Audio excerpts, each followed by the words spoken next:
Welcome. The plan of forthcoming sessions of learning is as follows.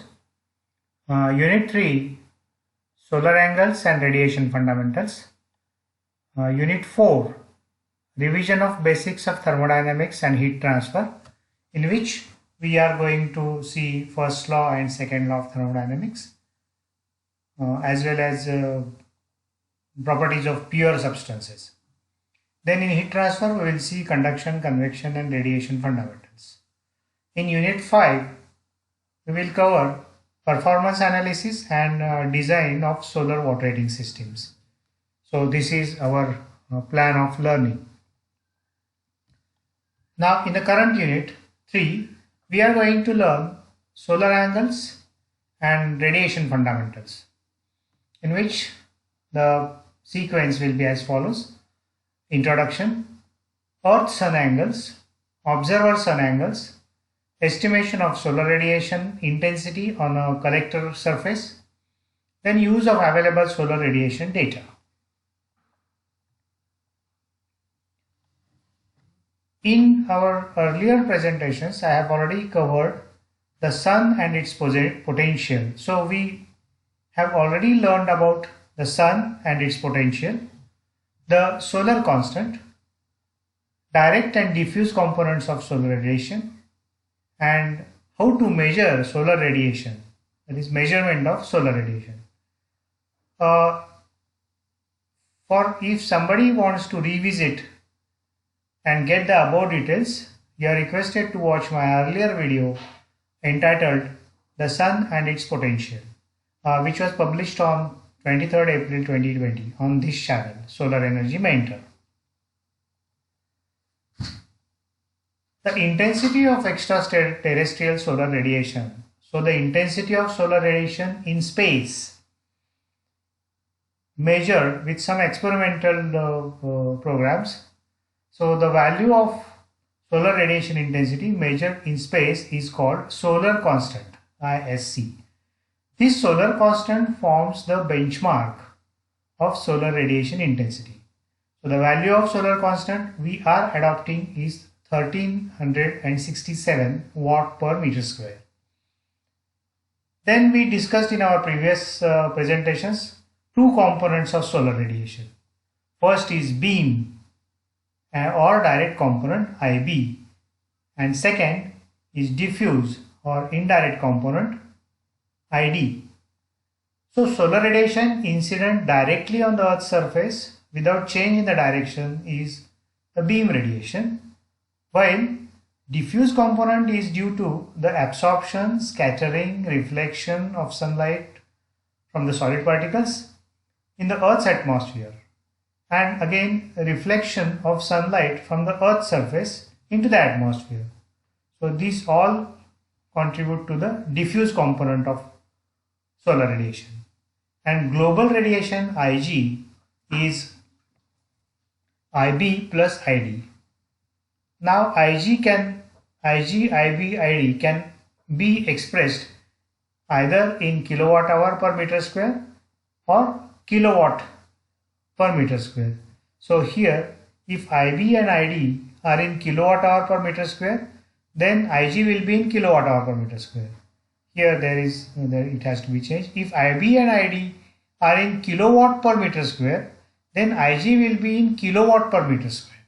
So the uniformity of units has to be maintained in the measurement of IG, IB and ID. So let us again revisit this instrument. This is called pyranometer, which is used for measurement of global as well as diffuse radiation. So this is the structure: hemispherical dome, guard plate. This is a base plate and leveling screws for keeping the pyranometer on level. Now, how to use two pyranometers for measurement of global diffuse radiations and then evaluate beam radiation. First pyranometer, let us say P1, is kept in sunlight, which will measure IG, that is global radiation. So first pyranometer will be kept in the sunlight, and then second pyranometer P2 is kept in a shade or in a shadow. So the second pyranometer is kept in a shadow. It is kept in a shade. So these pyranometers will measure instantaneous values of global and diffuse radiations. So those instantaneous values are expressed in watt per meter square. The instantaneous value of beam radiation then can be evaluated as, so we know this Ig is equal to Ib minus Id. So if you bring Ib here, it will be Ig minus Id. So beam radiation is equal to Ig minus Id. This also will be in watt per meter square. So here it may please be noted, it is very important to note here that Ib will be the instantaneous beam radiation intensity falling on the horizontal surface. This is very important. So this is the beam, Ib is the, when we subtract Id from Ig, what we will get is the beam radiation intensity falling on a horizontal surface. Then modern pyranometers, Kip and Zonen, Apley, so these companies manufacture pyranometers. So these modern pyranometers show a direct reading of radiation intensity in watt per meter square. However, some old and lowest, such as those available in the Indian market and down. So those pyranometers, they come only with the instrument with a separate millivoltmeter. So what those pyranometers, so this is such type of a pyranometer. It comes as a separate unit. Along with that, a millivoltmeter has to be purchased separately. So what it will show is this type of pyranometers will show millivolt reading. So what, along with this pyranometer, the calibration constant will be provided, and that calibration constant is in microvolt per watt per meter square. So the millivolt reading can then be converted into watt per meter square. So this point we will understand with an example. So the example reads like two pyranometers. So one is placed in the sunlight and the other kept in the shade, show a reading of 8.5 millivolt and 2.62 millivolt respectively. The pyranometer readings are taken for 1 hour, that is between 9:30 am to 10:30 am. So the calibration constant of both pyranometers is 17.45 microvolt per watt per meter square. Now we have to estimate here the instantaneous beam radiation intensity on a horizontal surface, then global, diffuse and beam radiation energy incident during the above period, that is 1 hour period, in kilowatt hour per meter square as well as in kilojoules. So as a solution, first we have to convert that millivolt readings of pyranometer in watt per meter square. So here we have to note that the calibration constant is in microvolt per watt per meter square. So here you can see here 1 microvolt is equal to 1000 millivolt. So watt per meter square we can find out by microvolt divided by this calibration constant. So the for converting millivolt reading of global radiation, 8.5 into 1000, here it is 8.5. So 8.5 into 1000 by 17.45, this gives a, this 8.5 is here, this is just by mistake it has entered here 6.5. So this reading comes out to be 487 watt per meter square, as against 262 millivolt converted into microvolt divided by 17.45 is the calibration constant. This give us a reading of 150 watt per meter square. Now using this expression, Ib is equal to Ig minus Id, that is 487 minus 150. This gives us a 337 watt per meter square. So beam radiation intensity, instantaneous beam radiation intensity on horizontal surface is 337 watt per meter square. Now energy incident between 9:30 am to 10:30 am. So kilowatt hours, first we will find out in kilowatt hours. Kilowatt hours is what? Just kilowatt multiplied by hour. So we will convert these 487 watt into kilowatt, all these units into kilowatt. We have to divide this by 1000. So this comes out to be 487 divided by 1000, 0.487 multiplied by hour, 1 hour. So this comes out to be 487 kilowatt hour per meter square. Similarly, these readings are obtained. So the global radiation in 1 hour is 0.487. Here diffuse is 0.15 kilowatt hour per meter square and beam radiation is 0.337 kilowatt hour per meter square. Now to convert this into kilojoules, we have to multiply by 3600, as 1 kilowatt hour we have seen is equal to 3600 kilojoules. So if we multiply this by 3600 kilojoules, similar readings we will obtain in kilojoule per meter square. So this is the amount of global radiation collected in 1 hour on 1 meter square area. So 1753.2, 540 and 1213.2. So these are the readings of global, diffuse and beam radiation. Energy, this is the energy 1 hour, while these readings are instantaneous readings. Now it can be generally inferred that the average instantaneous solar radiation intensity at 10 am. Now we have taken a reading from 9:30 to 10:30 am. So whatever reading we will infer here is that the global radiation intensity at 10 o'clock. So average global radiation intensity at 10 o'clock will be 0.487 kilowatt per meter square. Diffuse radiation intensity 0.15 and beam radiation intensity 0.337. We will take this reading as an average solar radiation intensity from 9:30 to 10:30, that is 10 o'clock. At 10 o'clock we will take this because 9:30 to 10:30 more or less this global radiation intensity remains the same. So generally the readings at the hourly level are integrated. So hourly readings we are making use wherever needed, and instantaneous readings will be average readings over an hour. This is a typical variation of global radiation intensity over a day. So on x-axis, time of the day is shown from 6 o'clock in the morning till 6 o'clock in the evening, extending to 8 o'clock in the evening. Then on y-axis, radiation intensity in watt per meter square is indicated here. So global radiation intensity goes on increasing from 6 o'clock, it goes on increasing steadily, and it hits the maximum at say 12:30, 12:45 depending on the location, and then after that it goes on decreasing again. While diffuse radiation intensity is approximately 12 to 15% of global radiation intensity, which has the same trend but somewhat flatter way. In somewhat flatter way the increase and decrease is observed. Now predicting the location of sun. In order to understand how to collect energy from the sun, one must first be able to predict the location of the sun. The sun is in its space. So we have to first predict where the sun is, from which point the energy is coming. So that location of predicting the location of sun is important.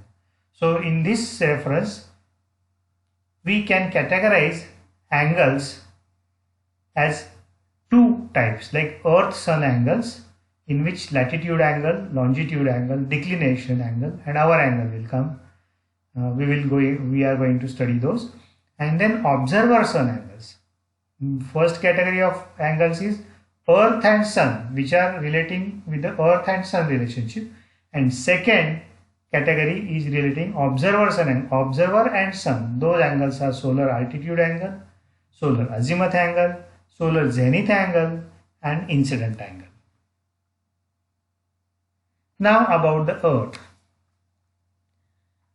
Earth rotates about its polar axis. Now here there is a sketch of a very good sketch diagram of Earth is shown here.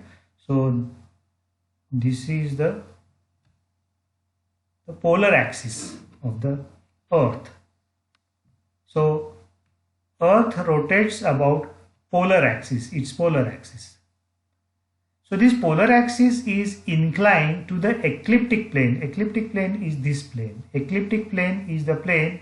It is a trajectory of Earth's. So it is inclined. So this polar axis is inclined to the right angle to the ecliptic plane by 23.45. So this is the 23.45 degrees in approximately 24 cycles. So 24 hours cycles. So the Earth rotates in 24 hours about its own axis, about its polar axis, we can say. This is the inclined axis. So the direction in which the polar axis points is fixed in space. So this polar axis is pointing towards the North Star. So this is a fixed axis, and the Earth is rotating like this. The Earth's rotation about its polar axis produces our days and nights, and the tilt of the axis, this tilt of the axis relative to the ecliptic plane, produces our seasons as the Earth revolves about the Sun.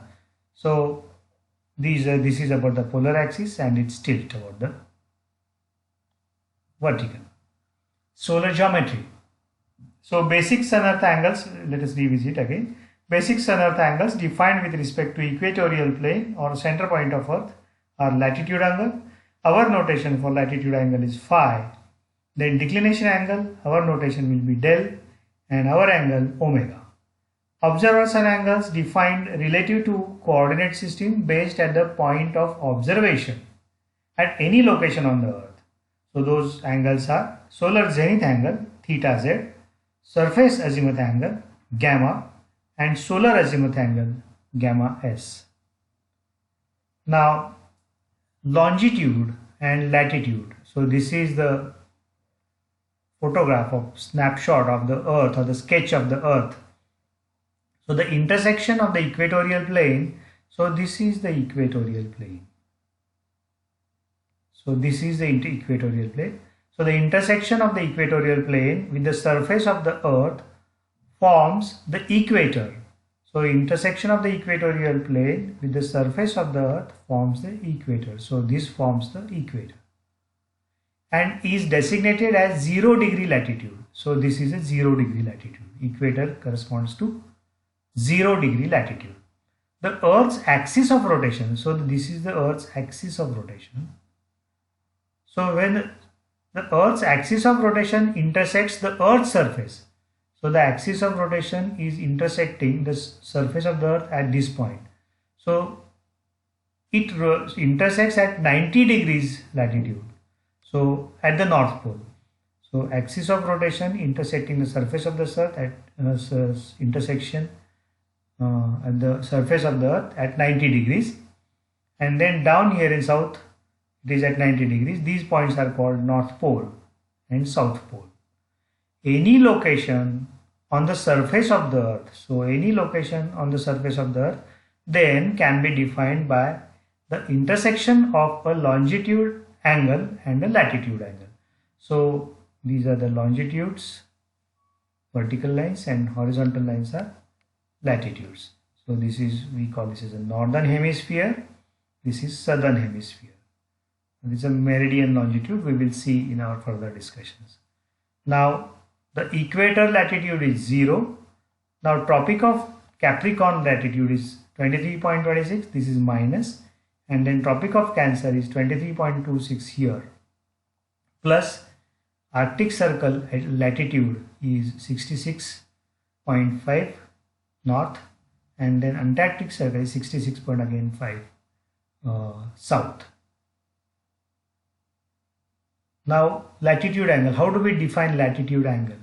So the latitude angle is the angle between a line drawn from a point on the Earth. So this is a point on the Earth. It is the angle between a line drawn from the Earth, any point on the Earth's surface, towards its center, to the center of the Earth. Okay, and the Earth's equatorial plane. So this is the equatorial plane. So the angle between this line, which is joining any point on the Earth to its center, and the equatorial plane. So this angle is latitude angle. So as we move, this is the Earth's surface. So as we move up, the latitude angle goes on increasing and it becomes 90 at North Pole. Okay, similarly, this is the latitude in the southern hemisphere. This is the latitude angle. It goes on increasing, it becomes 90 the southern hemisphere, that is minus. Okay, so this is the latitude angle. Other latitude angles of interest are the Tropic of Cancer, that is plus 23.45 degrees latitude. I will show this. This is a Tropic of Cancer.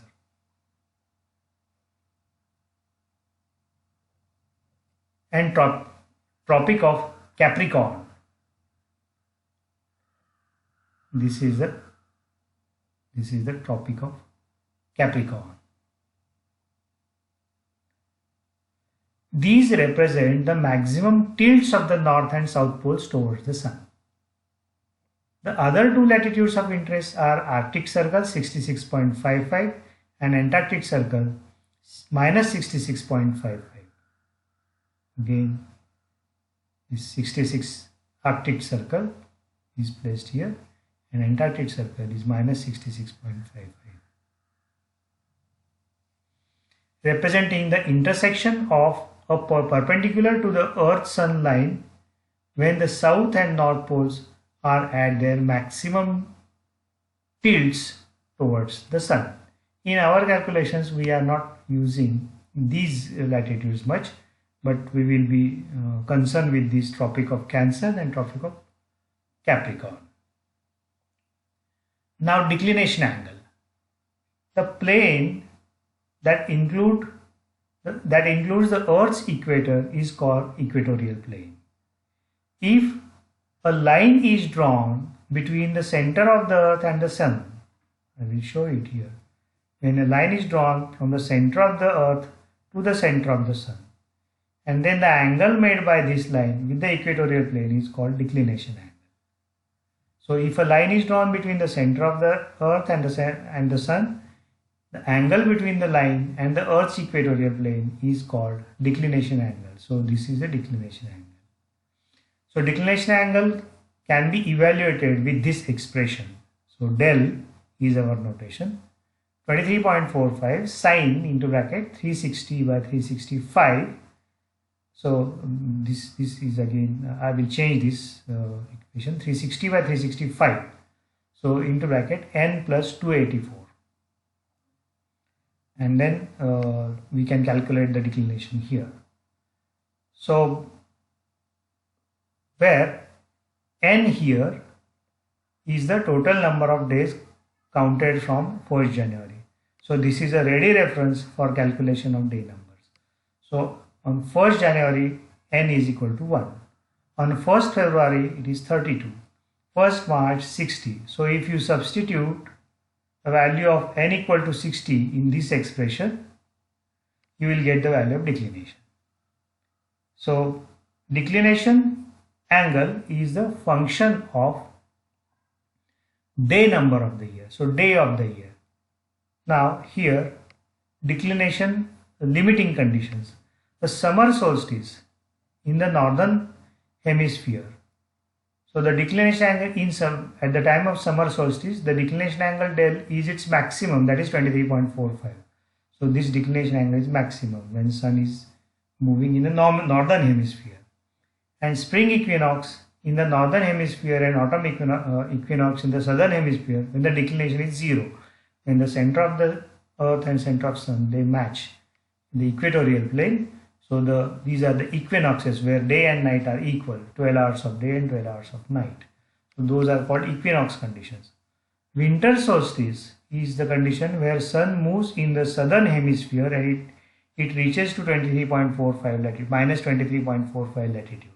So the maximum declination is minus 23.45 degrees here. So the summer solstice, that indicates summer solstice in southern hemisphere. But we are in the northern hemisphere, so for us it is winter solstice. So this is the limiting values of declination angle: 23.45 at summer solstice, 0 at spring equinoxes, and then minus 23.45 in the winter solstice. The point is elaborated here. The variation of declination angle over the year is shown here. It starts from January 1 here. So this is the month of January, February. The declination goes on increasing. At summer solstice, it is maximum 23.45. Again, it goes on decreasing. Autumnal equinoxes, it is 0. and then winter solstice it is minus 23.45. So this is a variation. How this variation will be obtained? If you substitute different values of n in this expression, you will get this type of a curve. Here the definition of declination is again elaborated. Center of the earth to center of the sun, and then the angle made by this line with the equatorial plane. So this is the equatorial plane. Now seasons on the earth are again underlined here. Let us concentrate on this part. At the time of year when the northern part of the earth's rotational axis is inclined, when northern part of the earth is inclined towards the sun. So northern part is inclined towards the sun. The earth's equatorial plane is inclined at 23.45 degrees to the earth-sun line.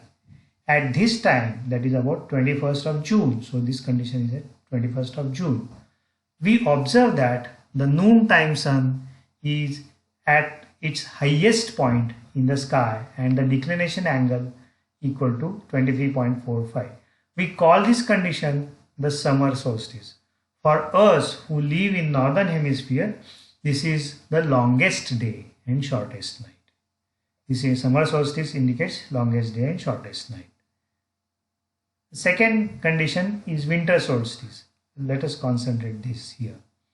The winter solstice occurs on about December 22, and it marks the point where the equatorial plane is tilted relative to the earth-sun line such that the northern hemisphere is tilted away. So this northern hemisphere is tilted away from the sun. So it is far from the sun. Such that in this condition we can say that the noontime sun is at its lowest point. So here we can see here at the lowest point in the sky, meaning that the declination angle is at its most negative value, that is minus 23.45. So by convention, winter declination angles are negative. So 22nd December corresponds to the shortest day and longest night. Now equinox. As the earth continues, so these are the equinox conditions. 21st March and 23rd September. As the earth continues its yearly orbit about the sun, a point is reached about 3 months later, where a line from the earth to the sun lies on the equatorial plane. So this is very important. A line from the earth to sun, it lies on the equatorial plane. So at this point an observer on the equator would observe that the sun was directly overhead at noon. So this we can say that at 12 o'clock it's a shadowless day. At 12 o'clock the person will not have his shadow because sun is exactly overhead at noon time. So this condition is called an equinox, since the time during which the sun is visible is exactly 12 hours. So this corresponds to 12 hours of a day and 12 hours of a night. So we will continue our discussion after a break. I will change in the next presentation, I will change these values and present a correct equation. This is 360 by 365. And for your record also, I will make this correction here. So we will continue our discussion. Thank you.